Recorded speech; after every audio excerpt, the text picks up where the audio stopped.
Hey everyone, I'm ArmorXD, welcome back to my channel and welcome to Monster Analysis. Up for analysis today is Yndra. You won't find a faster reptile in Monster Legends. Not true anymore. Yndra's armor is fully charged with electricity and ready for war. And here we have Yndra as a child, as a teen, as an adult. I gotta say, I really like this monster. When I first saw this monster, I immediately thought of General Dartmouth. I thought maybe it was gonna be the next set of monsters introduced in Team Shop. You know, once they release all the general pets, what's gonna be next? Some people are speculating it's gonna be General Troops. And I was thinking, well, this monster looks like he can be Dartmouth's troop. I mean, except for the fact that he's yellow and a thunder monster. But yeah, anyway, some people are saying this is a combination of Dartmouth and Voltic. And yeah, I can totally see that. Anyway, Yndra's design, I really like it. And just so everyone is aware, as of the time I'm recording this video, there are currently 17 Thunder Legendary monsters. So this analysis will be comparing Yndra to the other 16 Thunder monsters. So Yndra has a power of 3,278, and this is actually really bad. It puts him in 13th place. Considering there's 17 monsters, there's only 4 monsters weaker than him. And as for his life, he has 23,524, also not a very good stat. This puts him in 11th place. And as for his speed, 3,432, once again, not a very good stat. This puts him tied for 11th place along with Uria's pet and General Uria. So overall, compared to the other Thunder monsters, his stats are rather poor. All of his stats are like in the bottom 1/4 for Thunder Legendary monsters. And as for his trait, Yndra is immune to daze. Now considering a lot of Thunder monsters do have skills that daze, and the immobilizers for Thunder monsters have skills that stun, so it would have been better for Yndra to have an immune to blind trait or an immune to stun trait. Immune to daze, it's honestly not that great, especially when you consider the fact that this monster's speed is rather low. So anyways, we're gonna move on, and before I do move on to skills, I do have to say, for those of you that are watching this video on a later date, or for some of you that didn't see this monster when he was first released, when he was initially revealed on MonsterWiki.com, he had way better stats and he had a skill that was significantly better, but all of that was nerfed. And I'm not really going to be talking about what his skills were before or what his stats were before. I'm only going to be talking about his present skills and stats, because really that's all that matters now. The whole fact that he was nerfed, that's in the past. Yndra's new stats are here to stay unless Social Point was to change them back for some reason, which I highly doubt that. So we're going to operate under the assumption that the stats presented in this video and the skills presented in this video are going to stay. If they were to get changed, I will of course remove this video and make an updated analysis. Anyways, for default skills we have Spark Strike and Flashing Fury, nothing interesting there. His special is called Piercing Storm. Deals massive thunder damage to all enemies, may shock all targets. This is a thunder based AoE that deals 70 damage to all of the enemy monsters, and it shocks the enemy targets. Shocked is a negative effect that pretty much makes it so every single attack you use against the opponent, it's always going to hit. So pretty much if the enemy is shocked and you use a skill that doesn't have a 100% accuracy, like an AoE that has a 90% accuracy, or most single hit skills that have a 95% accuracy, the skill is always going to hit. On top of that, they also get negative healing, so if they try to heal themselves, they're actually going to lose life, and they get shield block, which basically removes any shield on the enemy monster, and it prevents that monster from applying a shield to them. So Shocked is really good, and Shocked especially comes in handy against Earth monsters, who are the really tanky monsters that can apply a lot of shields on themselves.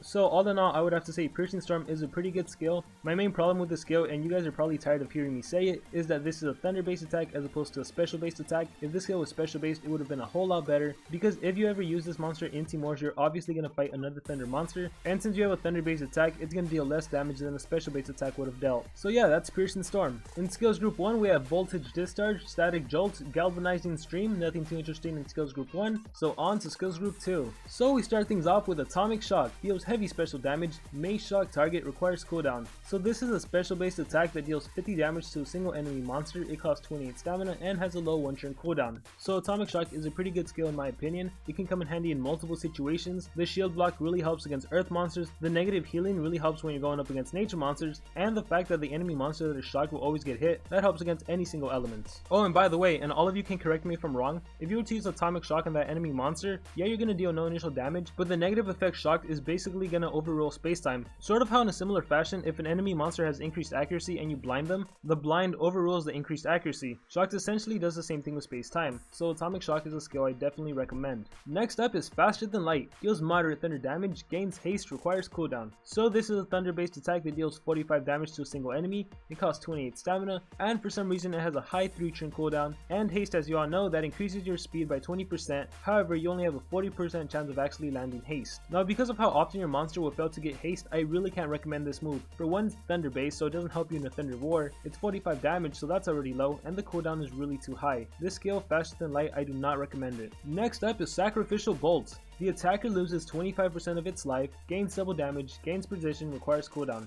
This is a self buff skill that costs 31 stamina, has a 4-turn cooldown, and it does 3 things to your monster. You lose a fourth of your life, you get increased accuracy, and you get double damage. Oddly enough though, you only get double damage for 1 turn, and you also get increased accuracy for only 1 turn. So as for the skill itself, I am really not a fan of it. I do not understand why it's a 4-turn cooldown, you're losing your life, and you're only getting damage boost and precision for 1 turn. If it was 2 turns, I'd be a little more understanding, but 1 turn, that just doesn't make any sense to me. With that being said, however, Yndra does have some skills in skills group 3 that can easily be comboed with sacrificial bolts. So there is a reason for this skill, and depending on whether or not you want to use the combo, you may or may not want to run the skill. So let me move over to skills group 3. Waves and Particles. Deals very heavy special damage. Attacker will ignore the first attack received within the next 2 turns, requires cooldown. This is a special based attack that targets a single enemy, dealing 60 damage, costs 31 stamina, has a 4-turn cooldown, and it gives you space time for 2 full turns. Wow, just wow, this is an absolutely amazing skill, especially for an attacker. The fact that it's special based, it's 60 damage, and it gives you space time, not for 1 turn, but for 2 turns, that is really powerful. Considering Yndra is a thunder monster, that means you're going to be facing off lots of Voltics and Xylas. So in a team wars, if you encounter a Voltic and you have better speed runes than your enemy, keep in mind that Voltic does have a faster base speed than Yndra, then you can start the game off by attacking the enemy Voltic with Waves and Particles. And if that Voltic was to survive, then it can attack your Yndra as many times as it wants to, and it's not going to be doing anything. It's not even going to scratch your Yndra thanks to space time. You're basically safe from all attacks for the next 2 turns. Now you're not safe from negative effects. You can still be blind, you can still be burned, you can still be stunned, you can still be frozen. There's all these negative effects that can still land, but you won't take any damage. So Waves and Particles can actually combo well with Sacrificial Bolt. Sacrificial Bolt is supposed to drain 25% of your life. If you start the game off with Waves and Particles and on the following turn use Sacrificial Bolt, you can forget about losing 25% of your life. You're not going to lose anything, so it's really just a free self buff. In my opinion though, it's still a rather weak buff for a 31 stamina cost and a 4-turn cooldown, but nonetheless it is still a buff, and you'll still have space time for 1 more turn, which means on the following turn you can combo with something else and you have double damage and increased accuracy, so you're not going to be missing. Anyways, the following skill is called Acceleration Principle. Deals moderate thunder damage, gains 1 extra turn, requires cooldown. This is a thunder based attack that deals 45 damage to a single enemy. It costs 28 stamina, has a 3-turn cooldown, and it gives you an extra turn.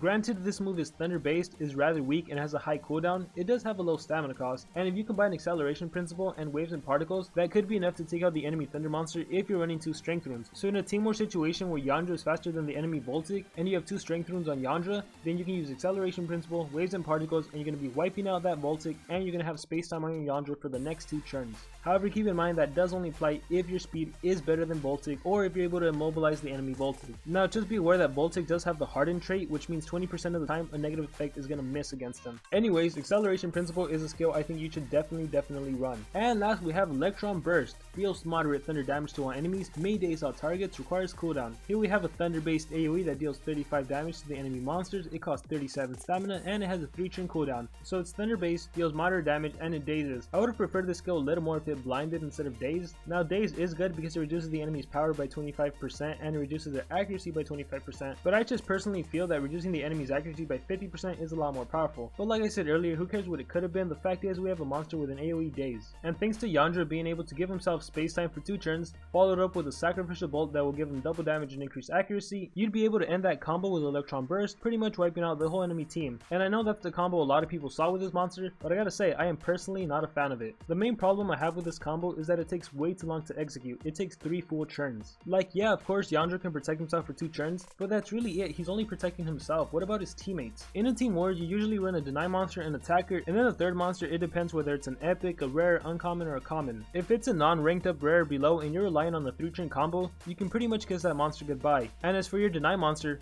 most likely that deny monster can only immobilize for 1 turn, at best maybe 2 turns. There are very few monsters that can successfully immobilize the enemy team for 3 turns. So relying on Waves and Particles, Sacrificial Bolt, Electron Burst, that is really not going to work in your favor to get as many coins as possible in team wars. And once again, I want everyone to keep in mind that space time only protects you from damage. You can still be hit with negative effects. So let's say you do manage to use Sacrificial Bolt. Well, you can still get stunned, you can still get frozen, you can still get possessed, you can still be blinded and lose that increased accuracy. There are just a number of different things that can go wrong. What if the enemy has a skill that can remove positive effects, while your space time and your buffs are all gone? So the best advice I can probably give everyone, if you were to use Yndra in team wars, most likely you just want to to start the game off with Acceleration Principle, and then Waves and Particles, and you want to eliminate the enemy Thunder monster, make it a 3 against 2 battle. So with that being said, my recommended skill set for this monster is Waves and Particles, Acceleration Principle, Atomic Shock, and Electron Burst. And quite honestly, for that 4th skill, because most of the time you're going to be starting the game off with Acceleration Principle and Waves and Particles, you probably don't need the AoE, but at the same time you never know when you might need one, so it's better to have it than to not have it. And as for runes for this monster, Yndra is an attacker, so you go with your typical attacker rune setup, 2 strength runes and a speed rune. If you can't outspeed the enemy Thunder monster, which will most likely be a Voltic, then you are really going to have to rely on your deny monster. So with all that being said, that is going to conclude my analysis on Yndra. Please let me know what you thought about the video. Please let me know what you think about this monster. Do you think he's good? Do you think he's not so good? How do you think he compares to the other Thunder monsters, specifically the Thunder attackers like Zyla and Voltic? I kind of feel like I already know what the responses are going to be like, but still, I want to see all of your guys' opinion. Maybe someone will have something insightful to say. So whatever's going on through your mind, let me know in the comments below. Also, be sure to let me know what monster you want to see analyzed next, and like always, remember to dream big and pursue your passions.